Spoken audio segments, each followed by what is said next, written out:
ఏవైతే ఇప్పుడు కార్పొరేషన్లు వేసినాం, కార్పొరేషన్లలో డైరెక్టర్ల ఖాళీలు ఉన్నాయి, మార్కెట్ మార్కెట్ కమిటీ చైర్మన్లు డైరెక్టర్లు ఖాళీలు ఉన్నాయి, మందిరాల కమిటీల కార్పొరేషన్ ఖాళీలు ఉన్నాయి, ప్రభుత్వంలో వివిధ హోదాలలో జిల్లా స్థాయిలో కూడా ప్రభుత్వ నామినేటెడ్ పోస్టులు ఉన్నాయి. ఇవే కదా మనం కార్యకర్తలకు ఇవ్వాల్సింది.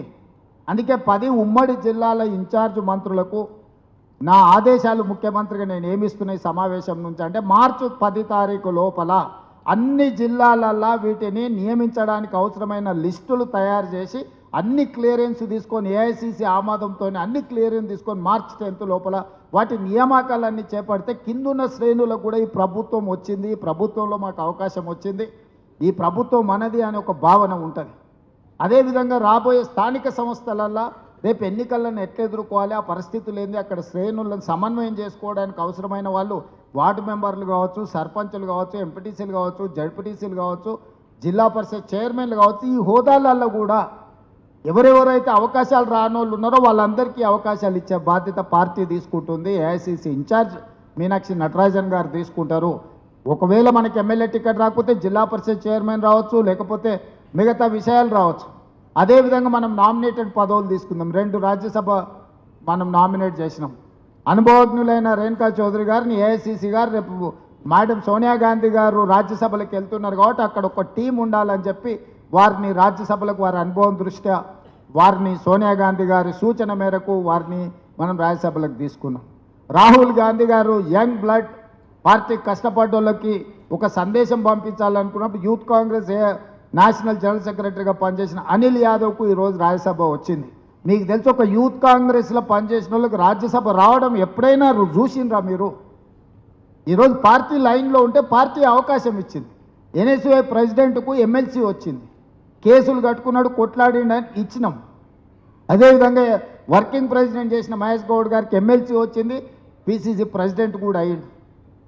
అంటే ఈరోజు నా సూచన ఎవరెవరైతే ఆనాడు మనం ప్రతిపక్షంలో ఉన్నప్పుడు కష్టపడ్డప్పుడు కష్టాలలో మనతో ఉన్నారో, మన ఎంబడి నిలబడి పార్టీ కార్యకర్తల కోసం కొట్లాడినో వీలైనంత మేరకు పార్టీ వాళ్ళందరికీ కూడా అవకాశాలు ఇచ్చుకుంటూ వచ్చింది. ఈరోజు అడ్వైజర్లుగా షబీర్ అలీ గారిని వేసినా, వేం నరేందర్ రెడ్డి గారు వేసినా, అరకర వేణుగోపాల్ గారిని వేసినా, ఇంకెవరినైనా వేసినా కూడా ఇవన్నీ కూడా మొదటి నుంచి మనము ప్రభుత్వంలో లేనప్పుడు ప్రతిపక్షంలో ఉన్నప్పుడు పార్టీ కోసం ఎవరెవరైతే కొట్లాడినరో వాళ్ళందరూ కూడా అవకాశాలు వచ్చినాయి. ఇంకా రావాల్సిన వాళ్ళు ఉన్నారు, వాళ్ళందరికీ ఇచ్చే బాధ్యత పార్టీ తీసుకుంటుంది. వచ్చినోళ్ళేమో వచ్చింది కదా మేము పని చేయాల్సిన పని లేదనుకుంటారు, రానోళ్ళేమో మాకు ఎట్లాగ ఇవ్వలేదు కదా ఇంకా మేమెందుకు పని చేస్తామంటారు. ఈ రెండింటి మధ్యలో ఎక్కడో గ్యాప్ ఉంది, గ్యాప్ను సరిదిద్దుకోవాల్సిన అవసరం ఉంది. ఇక 4వ సమస్య, పెద్దలు ఒక మాట చెప్పారు, మంచిని మైకులో చెప్పాలి, చెడుని చెవులో చెప్పాలని. మనోళ్ళు చెడు మైకులో చెప్తారు, మంచం వచ్చి చెవులో చెప్తారు. నువ్వు బాగా చేస్తున్నావు, ప్రభుత్వ సంక్షేమ పథకాలు భలే ఉన్నాయని చెప్పి తలుపు మూసి నాకు చెప్తారు, బయట మైకులో మాత్రం ఎట్లా చెప్పాలో అట్లా చెప్తారు. ఇది పార్టీకి ఏమాత్రం కూడా లాభాన్ని తెచ్చిపెట్టదు, పార్టీకి తీవ్రమైన, ప్రభుత్వానికి తీవ్రమైన నష్టాన్ని తెచ్చిపెడుతుంది. దయచేసి సమావేశంలో ఉన్న పెద్దలందరికీ నా సూచన ఒకటే, పెద్దలు ఊరికేనే చెప్పలేదు మంచిని మైకులో చెప్పుర్రి, చెడుని చెవులో చెప్పుర్రి అని. నా సూచన కూడా, నా విజ్ఞప్తి కూడా ఒకటే, మంచిని మైకులో చెప్పండి, చెడుని చెవులో చెప్పండి. ఆ చెడుని ఎట్లా సరిదిద్దుకోవాలనో మనం ప్రయత్నం చేద్దాం. పెద్దలందరూ కూడా నా విజ్ఞప్తి ఒకటే, నేను ఎవరిని వేరే రకంగా ఉద్దేశంతో చెప్పడం లేదు. ఇది మన అందరం కూడా ఒక అవగాహనతోని ముందుకు వెళ్ళాల్సిన సందర్భం. అదేవిధంగా ఇంకా కార్యక్రమాలు, వెల్ఫేరు 6 గ్యారెంటీలకు సంబంధించిన దాంట్లో ఆర్టీసీ బస్సు దాదాపుగా 150 కోట్ల మంది మహిళలు ఈరోజు ఆర్టీసీ బస్సులో ఉచిత ప్రయాణాన్ని వాళ్లకు అందుబాటులోకి తీసుకొచ్చిన దాదాపుగా 4,200 కోట్ల రూపాయలు ఈరోజు రాష్ట్ర ప్రభుత్వం ఆడబిడ్డలకు ఉచితంగా బస్సులో ప్రయాణం చేయడానికి ఈరోజు మనం చెల్లించడం దేశంలోనే హయ్యెస్ట్. ఈరోజు అదేవిధంగా 50 లక్షల కుటుంబాలకు 200 యూనిట్లు ఉచితంగా ఈరోజు ప్రతి నెల కరెంట్ ఇస్తున్నాం. అదేవిధంగా ఈరోజు 50 లక్షల కుటుంబాలకు దాదాపుగా మనము ఈరోజు 500 రూపాయలకు సిలిండర్ ఇస్తున్నాం. అదేవిధంగా 22,50,000 మంది రైతులకు 25,50,000 మంది రైతులకు 21,000 కోట్ల రూపాయల రైతు రుణమాఫీ చేసినాం.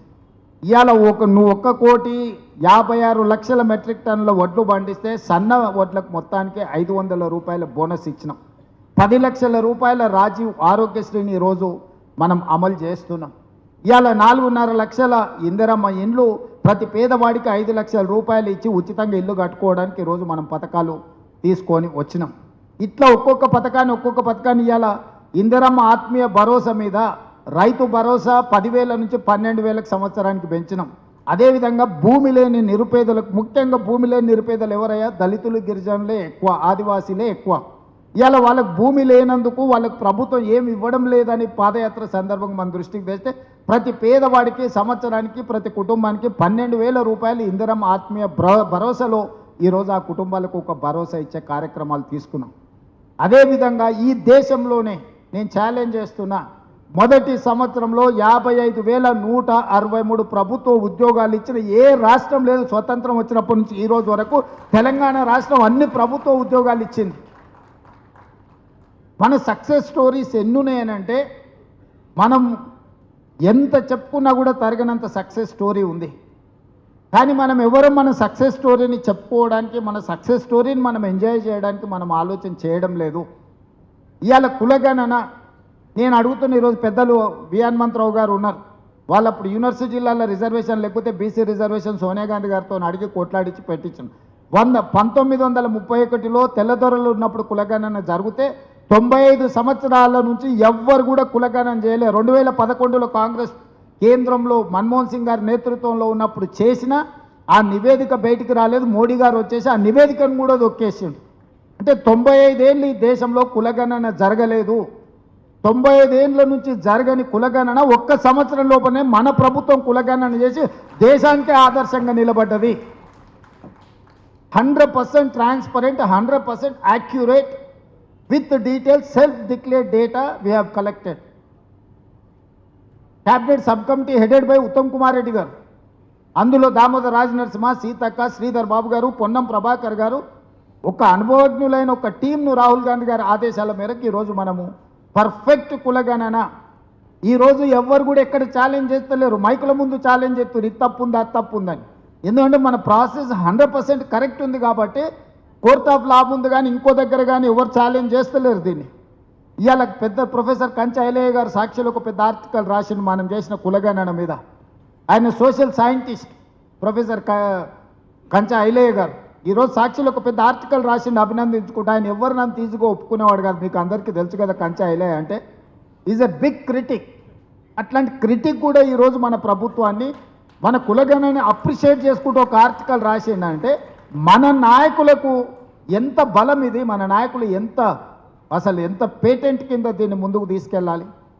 అదేవిధంగా ఎస్సీ వర్గీకరణ 30-35 ఏళ్ళ నుంచి అది రగులుతున్న సమస్య. దానికి కూడా పెద్దలు ఉత్తమ్ కుమార్ రెడ్డి గారి నేతృత్వంలో షమీమ్ అఖ్తర్ 1 మ్యాన్ కమిషన్తో ఇచ్చి ఈరోజు దానికి కూడా ఒక శాశ్వతమైన పరిష్కారం చూపించినాం. ఇట్లాంటి సక్సెస్ స్టోరీ ఫస్ట్ 1 ఇయర్లోనే ఇన్ని సక్సెస్ స్టోరీలు ఉన్నాయి మన ప్రభుత్వానికి.